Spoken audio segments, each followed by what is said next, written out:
L'amour, quel dangereux remède à la souffrance et la solitude. Parfois il t'apporte ce que tu attendais, mais le plus souvent il te torture et te meurtrit à grands coups de silence et de non-dit. La passion s'étiolera toujours au fil du temps, à moins que tu ne trouves la bonne personne ou que tu arrives à sans cesse la renouveler. Mais crois-moi, ce n'est pas chose aisée.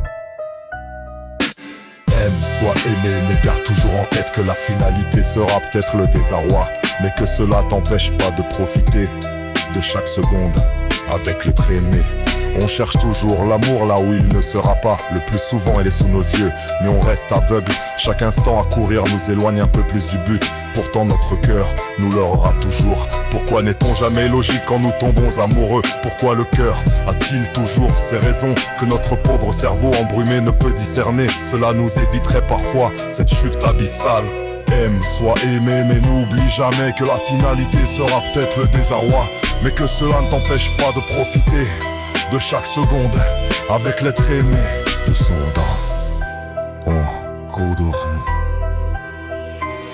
L'herbe sera rarement plus verte ailleurs, mais ce n'est pas faute de vouloir le vérifier. Laissant l'être aimé sur le bas-côté, sans se donner de raison de se retourner. L'amour, l'hydromel qui t'enivre et t'aveugle, libation euphorisante de chaque instant qui lorsqu'elle s'arrête te laisse exsangue.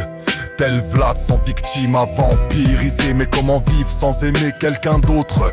Cela reviendrait à se renier soi-même. Les autres, c'est nous, disaient les deux frères. Donc la solitude ne sera jamais le remède. Profitons de chaque seconde d'amour, que ce soit celui qu'on donne comme celui qu'on reçoit. Car tout comme notre existence sur cette terre, la finalité c'est que avant de mourir on respire encore. Aime, sois aimé, mais n'oublie jamais que la finalité sera peut-être le désarroi, mais que cela ne t'empêche pas de profiter de chaque seconde avec l'être aimé.